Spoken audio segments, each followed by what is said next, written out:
Tudo bem, pessoal? Nós vamos para mais uma videoaula.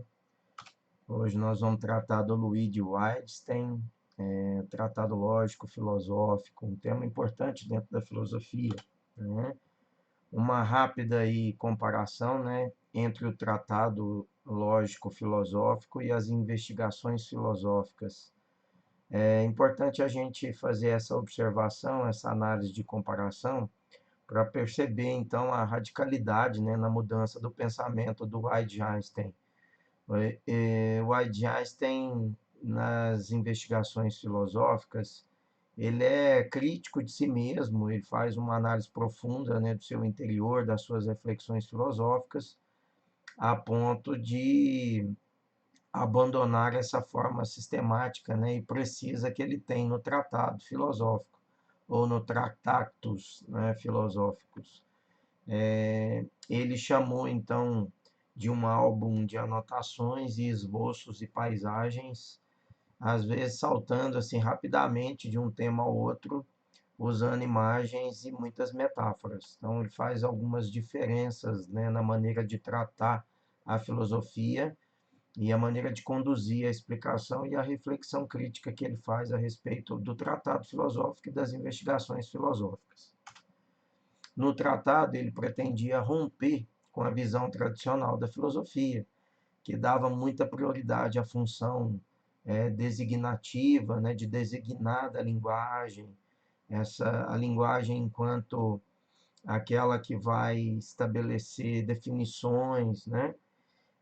Mas, no entanto, essa função designativa, ela trazia, assim, dava pouca importância às relações entre as palavras e entre as coisas do mundo. Então, não havia muita conectividade. E é exatamente nas investigações filosóficas que o Wittgenstein vai aprofundar nessa temática, e aí ele vai criticar, inclusive, ele mesmo de ter sido tão, vamos dizer assim, conceitual, né, na primeira obra, e depois nas investigações ele vai ampliar o leque, vai atingir o cerne da questão filosófica no que diz respeito à questão da linguagem. E é isso que nós vamos tratar. Então, as partes da realidade, né? Para ele, para o Wittgenstein, o grande problema da filosofia, da linguagem, tem origem lá no Platão. Ele interpretava todas as palavras como os nomes próprios, em que cada nome corresponde a um objeto. Então, quando eu falava, por exemplo, de um relógio, eu estava definindo propriamente essa figura, denominando a figura relógio. Mas, no entanto, nem sempre era claro para mim o que se tratava um relógio, qual o objetivo de um relógio, o porquê de um relógio, né? Os nomes, então, eles iam compor unidades simples, das quais são assim tecidas as afigurações do mundo, a construção subjetiva do mundo, a estrutura lógica do mundo.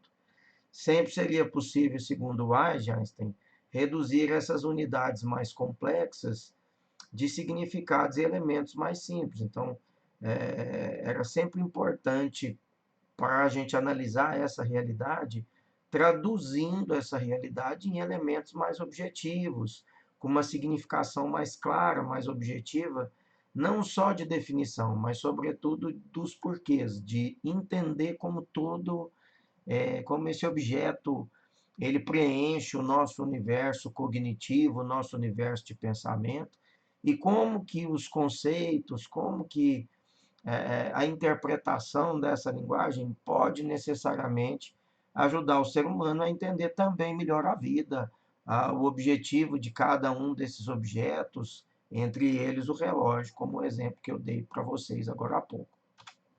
Então, nas investigações filosóficas, o Einstein coloca esse modelo em xeque, né? Ele passa a questionar, a perguntar quais são as partes simples que compõem, então, essa realidade.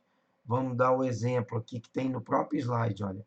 Quais são as partes constituintes simples, né, de uma poltrona, né? A resposta, naturalmente, vai depender do contexto em que surgiu a pergunta, né? O que você quer empregar, né, com essa empresa, né, interessadas em demonstrar a poltrona, ela quer vender a poltrona, ela quer apresentar um modelo, ela quer facilidade ou ela quer conforto. Então, vai depender exatamente da maneira como a empresa quer demonstrar essa poltrona, quer vender, entre aspas, a imagem da poltrona, né? Então, o que é simples ou composto é completamente dependente, então, desse jogo da linguagem, né, que nós estamos jogando. Mas o que é o jogo, então, da linguagem? O Einstein, ele vai dizer que não nos dá uma definição, né? Ele vai dizer que é justamente a visão da filosofia que ele está tentando romper com essa nova modalidade do pensamento, ou seja, a de que cada palavra corresponde a um objeto. Ele quer que a gente tenha uma visão muito mais ampla, uma visão, né, dos jogos, né, do jogo de linguagem. A linguagem, então, ela não é uma coisa morta, em cada palavra representar algo, uma definição, né, de alguma coisa específica.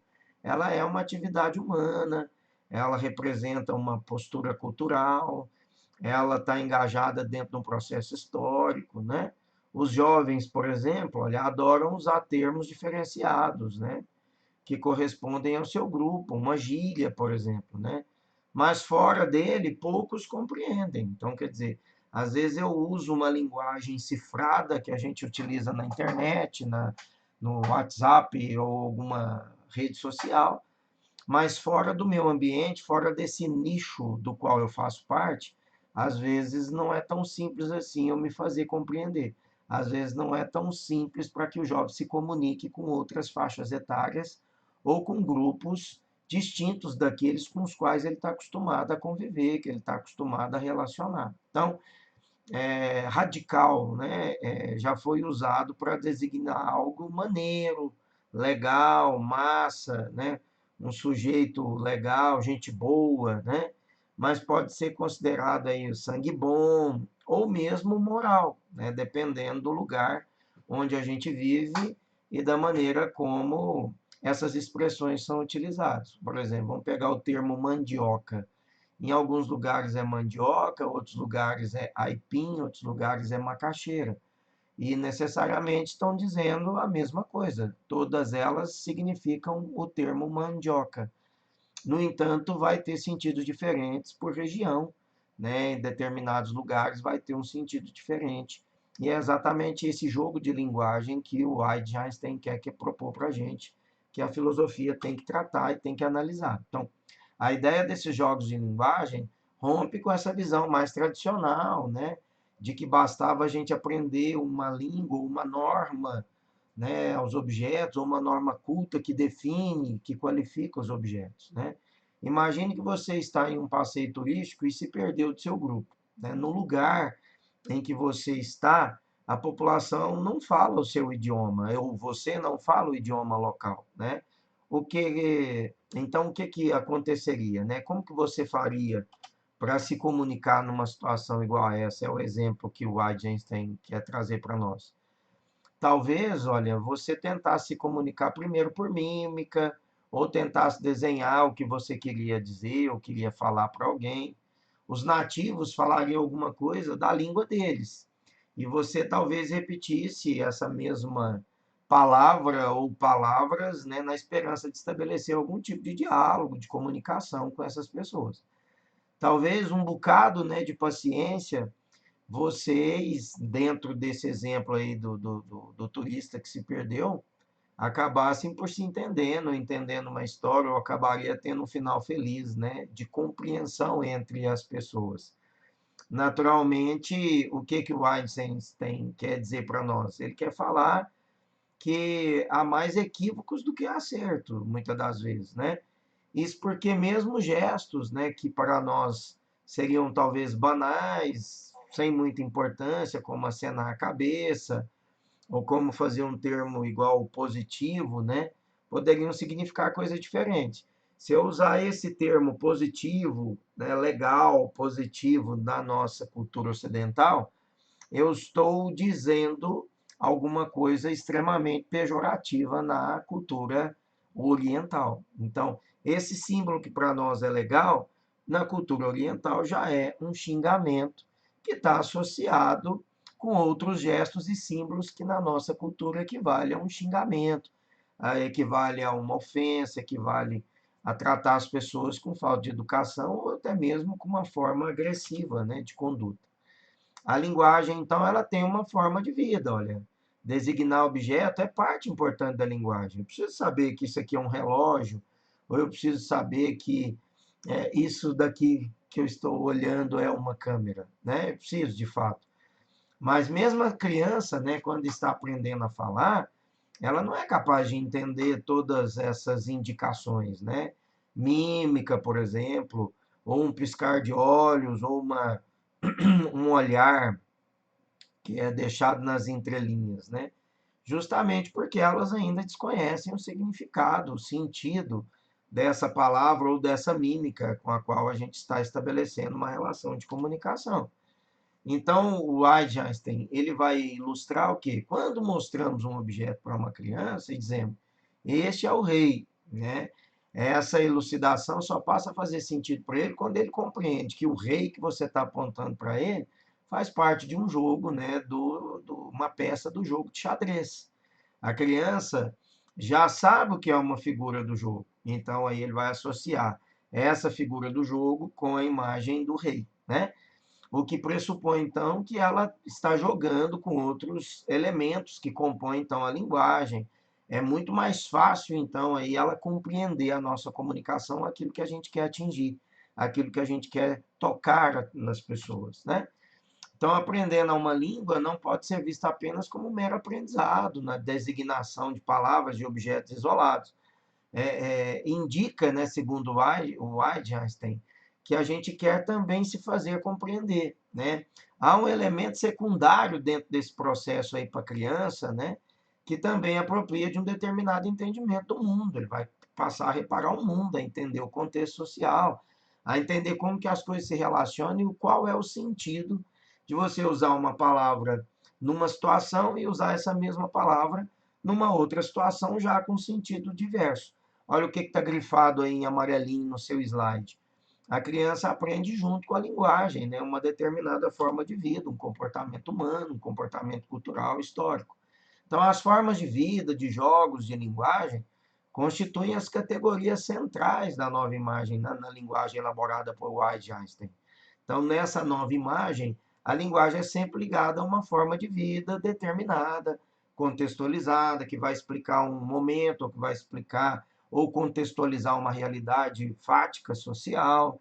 É uma linguagem que a gente utiliza dentro dessa prática comunicativa que cada um de nós temos, uma gíria, ou uma expressão, ou um símbolo que para a nossa cultura é de um jeito e para outra cultura é diferente. Então, tudo isso só vai fazer parte efetivamente da nossa vida, do nosso universo, quando a gente compreender essas funções e conseguir contextualizar o objeto com a nossa vida social. É isso que o Einstein está dizendo para nós, né?